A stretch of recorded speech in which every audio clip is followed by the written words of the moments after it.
Hello everyone, मैं आज फिर से आपके लिए लेके आया हूँ आगे की क्लास सी लैंग्वेज में। सी लैंग्वेज में मैं आपको आज बताऊंगा ऑपरेटर्स के बारे में। कल मैंने बताया कि टोकन्स क्या हैं और उन टोकन्स में सबसे पहला था कीवर्ड, आइडेंटिफायर, कांस्टेंट, उसके बाद आता है ऑपरेटर। तो ऑपरेटर कौन कौन से ऑपरेटर यूज होते हैं, उनका काम क्या है। ऑपरेटर जो है, ऑपरेटर का काम होता है किसी भी चीज को चलाना। जैसे कि कंप्यूटर ऑपरेटर क्या करता है, कंप्यूटर को चलाता है। वैसे ही यहाँ पर जो ऑपरेटर्स हैं वो भी आपके कोई ना कोई काम करते हैं, किसी ना किसी चीज को चलाते हैं, तो उन्हें हम ऑपरेटर कहते हैं। ठीक है, तो इसमें कई सारे ऑपरेटर्स हैं जिनको आप देखेंगे। सबसे पहला है ऑपरेटर, यहाँ हेडिंग डाल लेते हैं ऑपरेटर्स। तो आज हम ऑपरेटर्स इन सी लैंग्वेज, ये आज हम टॉपिक कवर करेंगे। तो सबसे पहला ऑपरेटर जो आता है वो है आपका अर्थमेटिक ऑपरेटर।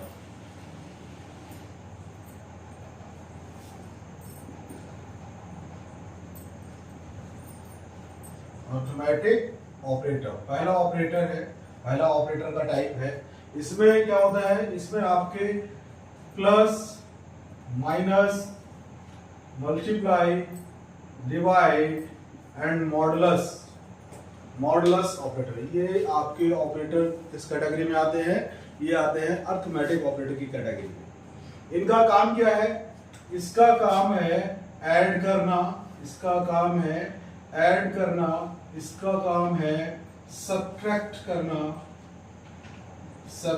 करना, इसका काम है मल्टीप्लाई कराना, और इसका काम है डिवीजन, और इसका काम है रिमाइंडर निकालना। ये नया ऑपरेटर है, जो भी सी पहली बार सीख रहा है, ये परसेंटेज का साइन है और इसको हम मॉडुलस ऑपरेटर बोलते हैं। इसका काम है रिमाइंडर मतलब शेषफल। जब हम भाग देते हैं तो भाग में एक आता है भागफल, एक आता है शेषफल। तो भागफल को तो हम क्वोशिएंट बोलते हैं और शेषफल को हम क्या बोलते हैं, रिमाइंडर। तो उस रिमाइंडर को निकालने के लिए हम मॉडुलस ऑपरेटर को यूज करते हैं। प्लस ऑपरेटर ऐड करेगा, कितनी वैल्यू को ऐड करेगा, ये ऐड करेगा सिर्फ 2 वैल्यू को, ना कि 2 से ज्यादा। अर्थमेटिक जो भी ऑपरेटर है ये ना 2 से ज्यादा ऑपरेंड्स को यूज करेंगे और ना ही 2 से कम ऑपरेंड्स को यूज करेंगे। कैसे, जैसे आप तो बोलोगे कि सर प्लस ऑपरेटर से तो कितनी भी वैल्यू को प्लस कर लो, 2 + 3 + 4 + 5 ऐसे करके। नहीं, एक आप ध्यान से देखिए, उसमें एक ऑपरेटर जो है, एक प्लस ऑपरेटर सिर्फ 2 वैल्यू को जोड़ेगा। जैसे कि हमने यहाँ पे लिखा 2 + 3, तो ये एक प्लस ऑपरेटर कितनी वैल्यू जोड़ रहा है, 1 और 2, तो ये क्या आएगा 5। और अगर हम लिखे 2 + 3 + 6, तो इसमें देखो 2 ऑपरेटर आ गए। पहला वाला ऑपरेटर कितनी वैल्यू जोड़ रहा है, 1 और 1, ये कितना हो गया, ये हो गया आपका 5। फिर ये वाला ऑपरेटर लगेगा 6, ये दोनों को ऑपरेटर का ये आया 5, और ये ऑपरेटर फिर से 2 वैल्यू जोड़ रहा है, एक 5 जो इन दोनों का रिजल्ट है और एक 6, तो ये क्या करेगा 11 आंसर देगा। तो एक ऑपरेटर, ये जो ऑपरेटर है अर्थमेटिक ऑपरेटर, ये एक ऑपरेटर सिर्फ 2 ऑपरेंड्स पे कार्य करेगा। ऑपरेंड्स मतलब जिन पे ऑपरेटर कार्य कर रहा है, जिन वैल्यूज पे कार्य कर रहा है, उनको हम ऑपरेंड्स बोलेंगे। ऑपरेंड्स कितने लगेंगे इनमें 2 ही ऑपरेंड्स यूज होंगे प्रत्येक ऑपरेटर को कार्य करने के लिए। ठीक है, तो बस हमें क्या याद करना है, ये जोड़ने का काम करेगा, ये घटाने का काम करेगा, ये मल्टीप्लाई करने का काम करेगा, ये डिवीजन का काम करेगा, और ये मॉडुलस ऑपरेटर है जो कि रिमाइंडर निकालने का कार्य करेगा। इसको इसलिए लगाया गया है क्योंकि आपके प्रोग्राम में जब आप आगे बढ़ेंगे तो प्रोग्राम में शेषफल निकालना पड़ेगा, तो उसके लिए हमें ये ऑपरेटर बनाया गया है। ठीक है, तो ये हो गए अर्थमेटिक ऑपरेटर। ये ऑपरेटर आप पहले से पढ़ते चले आए हैं बचपन से, तो ये बहुत आसान लग रहे होंगे, तो ये आप समझ में गए हो जल्दी। लेकिन एक चीज और भी है कि ये अर्थमेटिक ऑपरेटर क्या रिटर्न करता है। रिटर्न क्या करेगा अर्थमेटिक ऑपरेटर? सभी ये सभी जो वो रिटर्न करेंगे ये वैल्यू रिटर्न करेंगे। ये क्या रिटर्न करेंगे? वैल्यू, किसी भी चीज की वैल्यू रिटर्न करेंगे। जैसे कि 2 + 3 किया तो 2 + 3 प्लस ऑपरेटर क्या रिटर्न कर रहा है? 5। हमें क्या आंसर दे रहा है उसका? वो हमें 5 दे रहा है, और 5 क्या है? एक वैल्यू। 5 क्या है? एक वैल्यू। और हमने लिखा 5 - 7, 5 - 7 तो क्या करेगा? -2 देगा, जो कि एक वैल्यू है। मैंने लिखा 4 × 3, तो 4 × 3 क्या होगा? 12। 12 एक वैल्यू है। मैंने लिखा 4/2, तो 4/2 क्या हुआ? 2 2 = 4, मतलब रिजल्ट आया 2। तो ये 2 क्या हो गया? वैल्यू हो गया। ठीक है, ऐसे रिमाइंडर निकाला कि 15 × 15 ÷ 4, 15 ÷ 4 जब हम इसको डिवाइड करेंगे, देखिए इस तरह से निकालेंगे। हमने लिखा 15 ÷ 4, 4 से हमने 15 को डिवाइड किया तो क्या हो जाएगा? 4 3 = 12, और रिमाइंडर क्या बचा? 3। तो ये निकालने के लिए हमें ये यूज होगा। कैसे करेंगे? हम लिखेंगे 15 मॉडुलस 3, तो वो मॉडुलस 4, और क्या आएगा आंसर हमारा? 3 आएगा। 4 से जब 15 को भाग देंगे तो 4 × 12 जाएगा, और शेषफल बचेगा 3। तो वो शेषफल रिटर्न कौन कराएगा?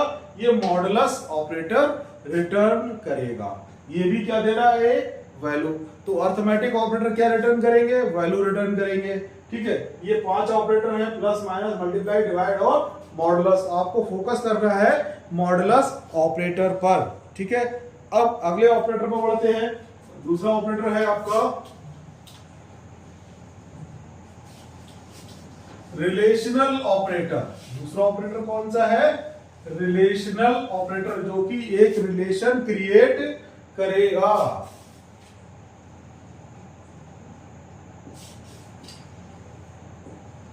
रिलेशनल ऑपरेटर ये कौन कौन से हैं?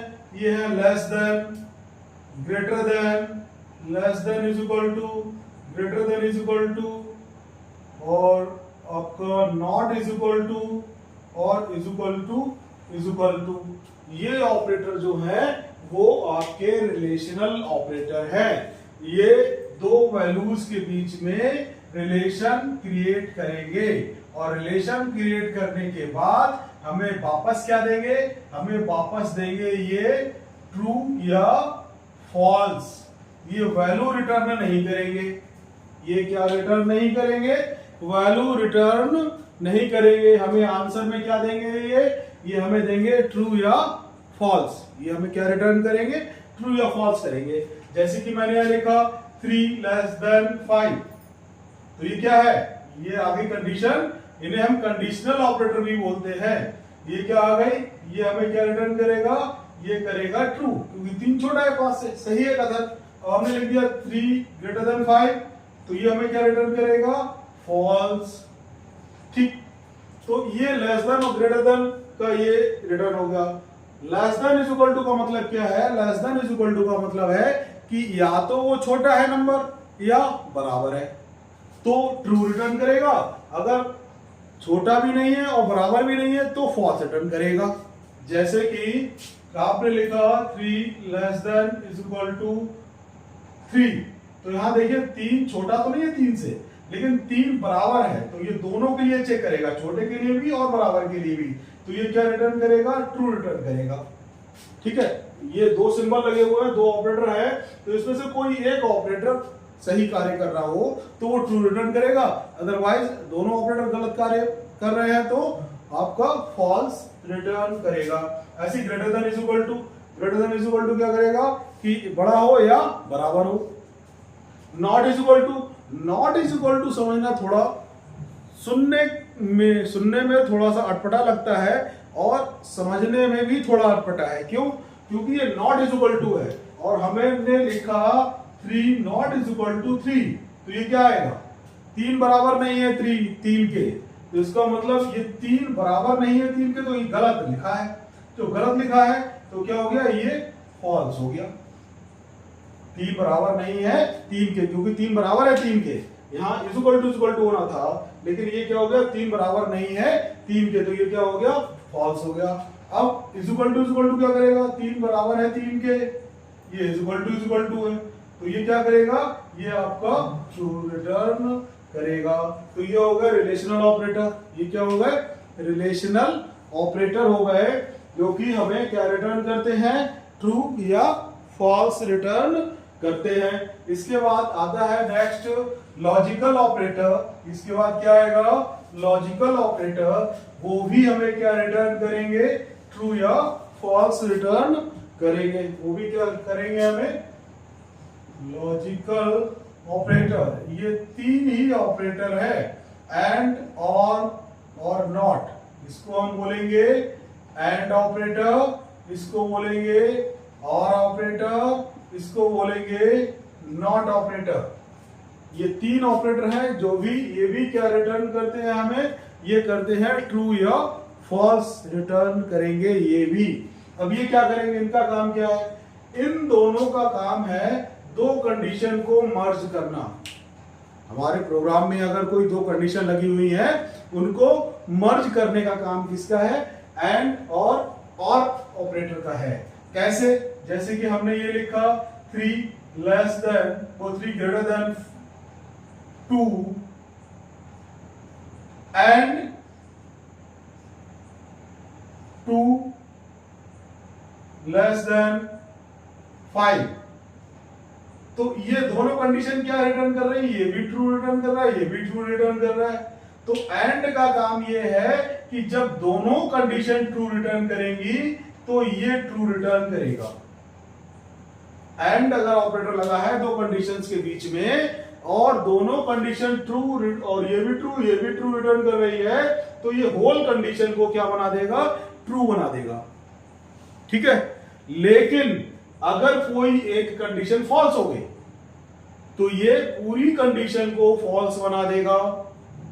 जैसे कि आपका एंड गेट होता है, लॉजिकल गेट्स में पढ़ा हो, उसकी ट्रुथ टेबल क्या कहती है कि अगर आपका 1 1 तो 1 है। अगर आप इनपुट 1 दे रहे हो, पहला वाला इनपुट भी 1 है, दूसरा वाला वही इनपुट 1 है, तो आपका आंसर 1 आएगा। अगर कोई और इनपुट दिया है, पहले वाले में 1 दिया, दूसरे वाले में 0 दिया, तो 0 आएगा। दूसरे वाले में 0 दिया, वो पहले वाले में 0 दिया, दूसरे वाले में 1 दिया, तो भी 0 आएगा, और दोनों में 0 0 है तो भी 0 आएगा। मतलब एंड ऑपरेटर ये कहता है कि दोनों कंडीशन सही होनी चाहिए, तब पूरी कंडीशन सही होगी। जैसे कि मैंने कहा मैं और तुम आज एक साथ खाना खाएंगे, मैं और तुम आज एक साथ खाना खाएंगे, तो इसमें दोनों लोग एक साथ खाना खा रहे हैं। अगर कोई एक गायब हो गया तो ये वाला सेंटेंस सही होगा या गलत। मैंने खाना खाया अकेले और दूसरे वाले ने नहीं खाया, लेकिन मैं बोल रहा हूं कि मैं और तुम एक साथ खाना खाएंगे, तो ये सेंटेंस गलत हो गया। या तुम खाना खा रहे हो, मैं खाना नहीं खा रहा हूं, तब भी ये सेंटेंस गलत हो गया। या दोनों खाना नहीं खा रहे हैं, तब भी ये सेंटेंस गलत हो गया। ये सेंटेंस जो है सिर्फ एक ही कंडीशन में सही होगा, जब हम दोनों लोग खाना खाएंगे, मैं और तुम दोनों लोग खाना खाएंगे, तब ये सेंटेंस सही होगा, अन्यथा ये सेंटेंस गलत हो जाएगा। तो एंड ऑपरेटर क्या कहता है कि 2 कंडीशन के बीच में ये लगेगा, और ये कहता है कि दोनों कंडीशन ट्रू होंगी तो होल कंडीशन को वो क्या करेगा, ट्रू करेगा, अन्यथा क्या करेगा, फॉल्स रिटर्न करेगा। क्लियर। और इसका अपोजिट है, और इसका अपोजिट है, ये तो एंड हो गया, और इसका अपोजिट है। और कहता है कि 3 बड़ा है 2 से, और 2 बड़ा है 5 से। अब यहां देखो, ये तो ट्रू है, ये है फॉल्स, क्योंकि 3 बड़ा तो है 2 से, लेकिन 2 बड़ा 5 से नहीं है। तो ये और कहता है कि कोई एक कंडीशन सही होनी चाहिए, कोई एक कंडीशन सही हो, चाहे ये वाली कंडीशन सही हो, ये गलत हो तब भी ये ट्रू रिटर्न करेगा, चाहे ये गलत हो, ये वाली कंडीशन सही हो तब भी ये ट्रू रिटर्न करेगा पूरी कंडीशन को। और अगर दोनों ही सही हैं, दोनों ट्रू हैं, तब भी ये ट्रू रिटर्न करेगा दोनों कंडीशन को। और अगर ये दोनों गलत है तब ये फॉल्स रिटर्न करेगा। ये कब रिटर्न करेगा?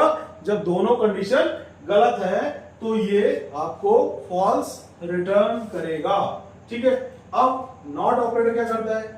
ये एक ही ऑपरेंड के साथ कार्य करता है। इसमें भी देखो ये दोनों ऑपरेंड के साथ कार्य कर रहा है। एक ऑपरेंड ये हो गया, एक ऑपरेंड ये हो गया, इसमें भी एक ऑपरेंड ये हो गया, ये ऑपरेंड ये हो गया। नॉट सिंगल ऑपरेंड के साथ कार्य करता है, जैसे कि 3 बड़ा है 2 से और इसको नॉट में दे दिया तो ये क्या करेगा? ये आंसर को उलट देगा। ये क्या है? ये है ट्रू, और ये नॉट लगाने से रिटर्न क्या करेगा? फॉल्स रिटर्न करेगा। नॉट क्या कर देगा?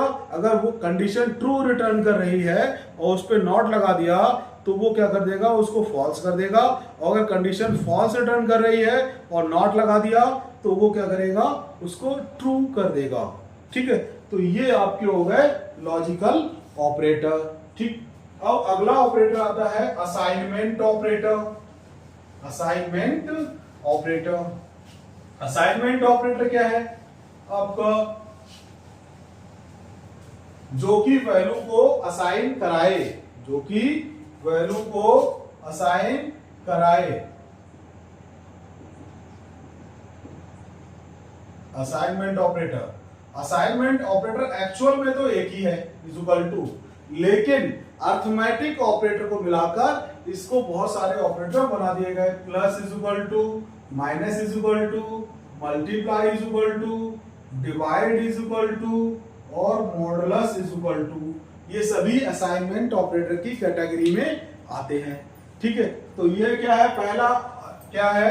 पहला हमने लिखा a इज इक्वल टू 5, तो इज इक्वल टू क्या कर रहा है? देखो is equal to operator use हुआ है। ये काम क्या कर रहा है? 5 वैल्यू को a में स्टोर कर रहा है। 5 वैल्यू को a में स्टोर कर रहा है।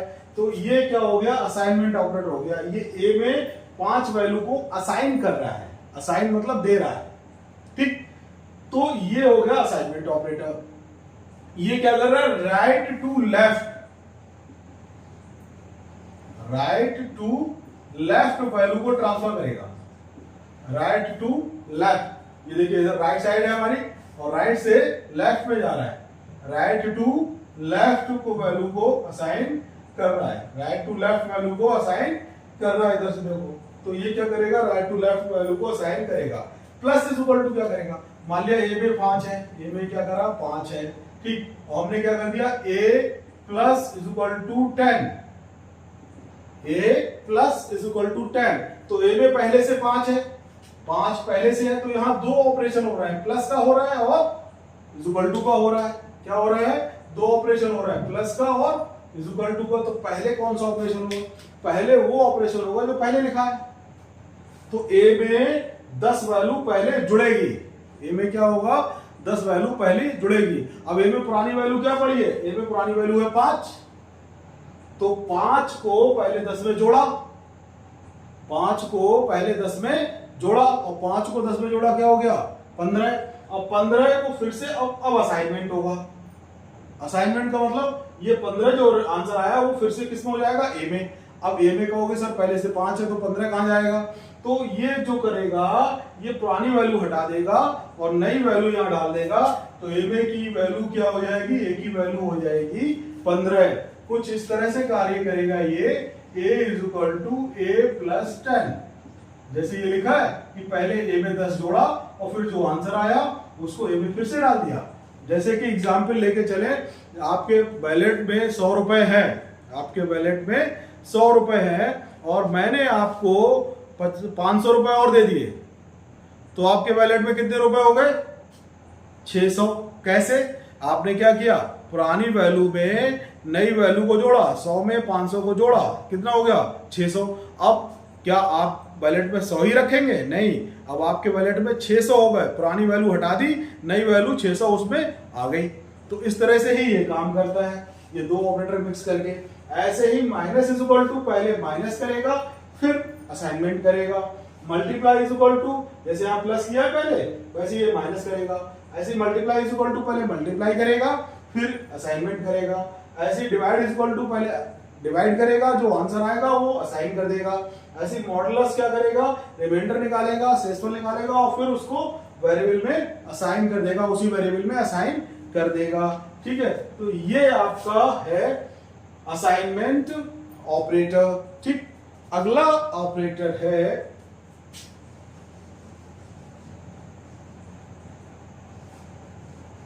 अगला ऑपरेटर आपका आता है increment decrement operator. Increment and decrement operator.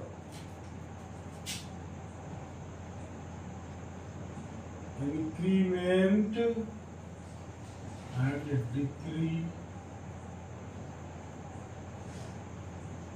Operator. ठीक है, ये अगला ऑपरेटर है। ये दो ही ऑपरेटर, एक इंक्रीमेंट ऑपरेटर जिसे प्लस प्लस बोलते हैं, एक माइनस माइनस, तो ये कहलाता है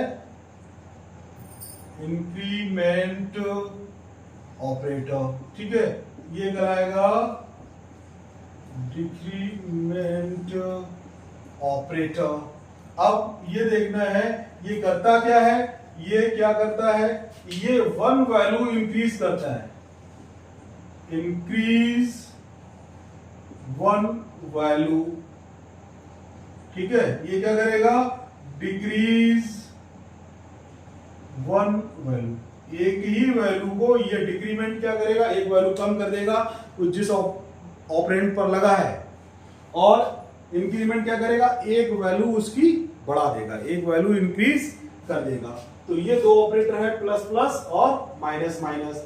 ये अच्छा, एक चीज और भी है, ऑपरेंड्स पर कार्य करने के अनुसार ऑपरेटर दो तरह के होते हैं, यूनरी ऑपरेटर और बाइनरी ऑपरेटर। वो कौन से होते हैं, यूनरी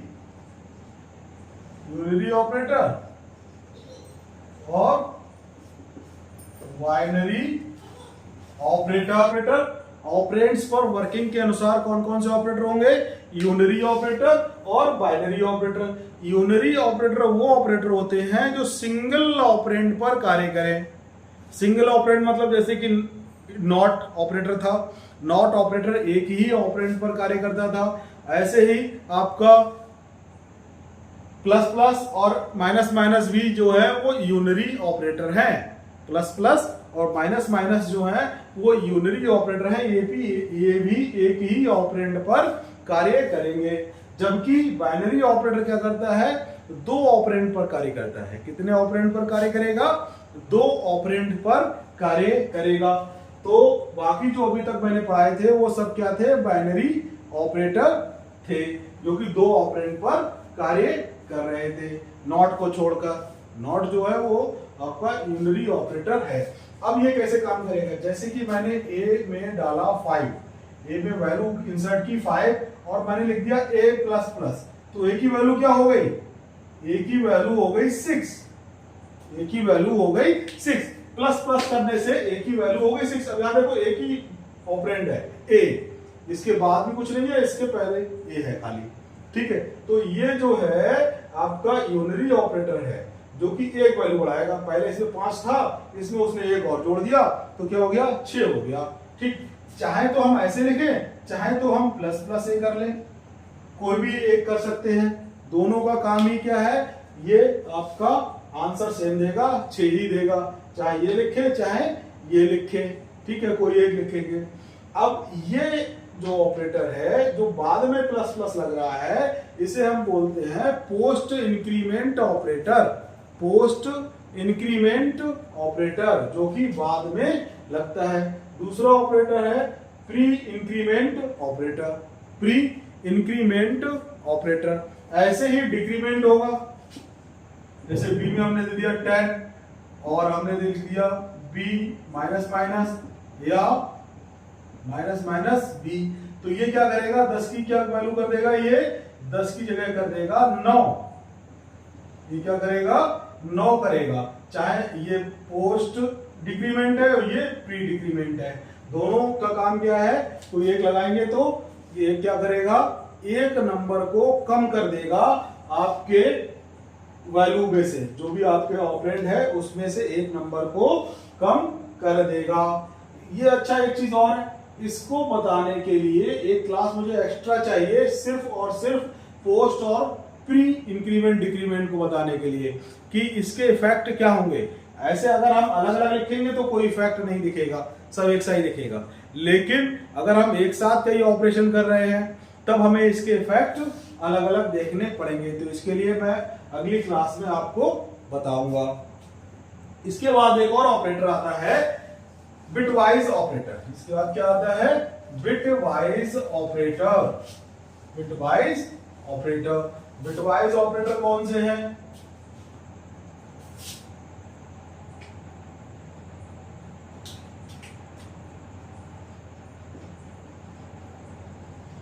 बिटवाइज ऑपरेटर ये मोस्टली आपके जो आते हैं परीक्षा वगैरह में, वो आते हैं आपके ये वाले ऑपरेटर,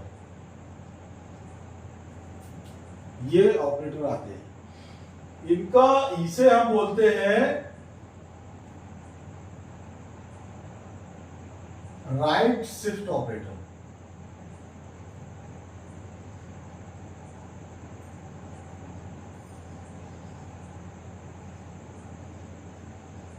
ऑपरेटर इसको बोलते हैं लेफ्ट शिफ्ट ऑपरेटर। इसको पता चल जाएगा आपको, इसकी जो नोक है बनी हुई ये किधर के लिए बनी हुई है, राइट साइड के लिए, इसलिए इसे राइट शिफ्ट ऑपरेटर बोलेंगे। इसमें जो सिंबल की एरो बना हुआ है वो लेफ्ट साइड के लिए बना हुआ है, देखो इधर के लिए, इधर के लिए जाओ तो वो लेफ्ट शिफ्ट ऑपरेटर चलाता है। इसमें जो है नंबर, जो भी नंबर पे लगेगा, ये वैल्यू पे लगेगा, उस वैल्यू को पहले वो बाइनरी नंबर में कन्वर्ट करेगा और फिर उन बाइनरी नंबर को, बिट्स को, जिनको बाइनरी नंबर्स के नंबर क्या बोलते हैं, बिट्स, और उन बिट्स को उतनी ही बिट वो शिफ्ट कर देगा लेफ्ट या राइट में, शिफ्ट करेगा लेफ्ट या राइट में। जैसे कि हमने x ले लिया, x में 10 दे दिया और 10 का बाइनरी नंबर होता है आपका 1010 का आपका बाइनरी नंबर है। ये बाइनरी नंबर निकालने की क्लासेस अभी मैं बताऊंगा अगली बार में। अभी याद रखो कि 10 का जो है वो 1010 बाइनरी नंबर है। तो उसके लिए हमें क्या करना है, इनको अगर हम इस तरह से लिखते हैं, x left shift right shift 2, x right shift 2, तो इसका मतलब है कि x में, x के बाइनरी वैल्यू में 2 बिट, ये नंबर जो बाद में लिखते हैं ये नंबर ऑफ बिट इंडिकेट करता है। नंबर ऑफ बिट मतलब कितनी बिट हम राइट साइड में जाना है। तो x की बिट्स में 2 बिट राइट शिफ्ट करना है। तो 2 बिट राइट शिफ्ट करने का मतलब, 2 बिट राइट शिफ्ट करने का मतलब है कि ये बिट यहां चली जाए और ये बिट यहां चली जाए और ये दोनों हट जाए। मतलब क्या आया, यहाँ 10 और यहाँ 00 हो गया, ये वाली हट गई, ये दोनों तो यहाँ आ गई, ये वाली दोनों कहाँ आ गई, यहाँ आ गई। ठीक, अब यहाँ पे खाली जगह हुई तो वहां क्या लिख दिया हमने, 00। तो ये जो वैल्यू हुई वो इसका आंसर, जो अगर हम डेसिमल में देखेंगे तो 2 आएगा। अगर हमने x में 2 बिट लेफ्ट शिफ्ट कर, राइट शिफ्ट कर दी तो आंसर क्या रह गया, 2। अच्छा एक चीज और है, राइट शिफ्ट करने पर वैल्यू का मान, वैल्यू के जो आपका वैल्यू है उसको जो है कम होगी, वैल्यू का मान कम होगा, जबकि आपका लेफ्ट शिफ्ट करने पर वैल्यू का मान बढ़ेगा। जैसे कि अब ये देखो कैसे हमने लिखा, x लेफ्ट शिफ्ट 1, मतलब इसका मतलब है एक बिट लेफ्ट में शिफ्ट करनी है। तो हमारा x की वैल्यू क्या है, 1010, तो एक बिट लेफ्ट शिफ्ट करनी है तो इसके पहले 0 लगा लो, उससे पहले एक बिट भी तो होनी चाहिए। तो ये वैल्यू यहाँ जाएगी, ये वैल्यू यहाँ जाएगी, ये वैल्यू यहाँ जाएगी, ये वैल्यू यहाँ जाएगी, यहाँ खाली बचेगा, वहां 0 लगा देंगे। तो क्या हो जाएगा 1 0 1 0 1, वो सॉरी 0, जो खाली जगह बची वो क्या आ जाएगा, यहाँ पर 0 आ जाएगा। तो ये जो है वो आपका है 4 और ये आपका है 16, 16 एंड 4 क्या आ जाएगा 20। तो ये जो वैल्यू है वो आपके 20 मान के बराबर होगी। x की वैल्यू अब क्या हो जाएगी 20 हो जाएगी, x की वैल्यू क्या हो जाएगी 20 हो जाएगी। और यहाँ पर x की वैल्यू क्या बचेगी, यहाँ पर x की वैल्यू हो जाएगी 2 रह जाएगी, और यहाँ पर x की वैल्यू 20 हो जाएगी। तो ये है राइट शिफ्ट ऑपरेटर और लेफ्ट शिफ्ट ऑपरेटर, जो कि बिट्स पर कार्य करता है, बाइनरी नंबर्स पर कार्य करते हैं। और भी हैं बिटवाइज ऑपरेटर, लेकिन ये बहुत इंपॉर्टेंट ऑपरेटर थे जिनके बारे में मैंने डिस्कस किया, लेकिन ये बहुत कम रेयर यूज होते हैं बिटवाइज ऑपरेटर। बिटवाइज ऑपरेटर क्या होते हैं, बहुत रेयर यूज होते हैं, तो इसलिए मैंने इनके बारे में जो मेन है उन्हीं को बताया, बहुत टफ होते हैं समझने के लिए। ठीक है, तो अब सारे ऑपरेटर हो गए हैं, इनके बाद मैं आपको अगली क्लास में ले जाऊंगा जिसमें मैं आपको अगला टॉपिक पढ़ाऊंगा। और अगर आप जुड़े रहेंगे तो मेरी गारंटी है कि आप पूरी तरह से सीख जाएंगे, और बहुत आसान भाषा में सिखाऊंगा जिससे कि आप लोग जुड़े रहिए, लेकिन जुड़े रहेंगे। जैसे कि आप देख रहे होंगे, अगर आपको कुछ बात समझ में नहीं आ रही है तो आप कमेंट करके बता सकते हैं, हम उसको इम्प्रूव करेंगे। आप कमेंट करके बताइए सर ये समझ में नहीं आ रहा है, या ये गड़बड़ है, या कुछ गलत लग रहा हो आपको, तो उसे हम इम्प्रूव करेंगे। आप लोग बताइए, आप लोग जितना हमें सपोर्ट करेंगे उतना ही ये क्लासेस बेहतर होंगी, और बच्चों के लिए और स्टूडेंट्स के लिए जो BCA BTech कर रहे हैं, O लेवल कर रहे हैं, तो या फिर आपका MCA कर रहे हैं, उनको बहुत हेल्पफुल होंगी, जो कि यूपी बोर्ड से आते हैं। यूपी बोर्ड से जो आ रहे हैं, CBSE वाले तो इंग्लिश समझ जाते हैं, उनके लिए तो क्लासेस बहुत सारी है। मैं भी इंग्लिश में डालूंगा आगे चल के, पहले मैं ये हिंदी में डाल दूँ, फिर मैं आपको इंग्लिश में ये क्लासेस प्रोवाइड कराऊंगा आसान भाषा में। ठीक है, तो आप लोग कमेंट में बताइए ये आपको कैसा लगा, क्या समझ में आया या नहीं आया। ठीक है, थैंक यू।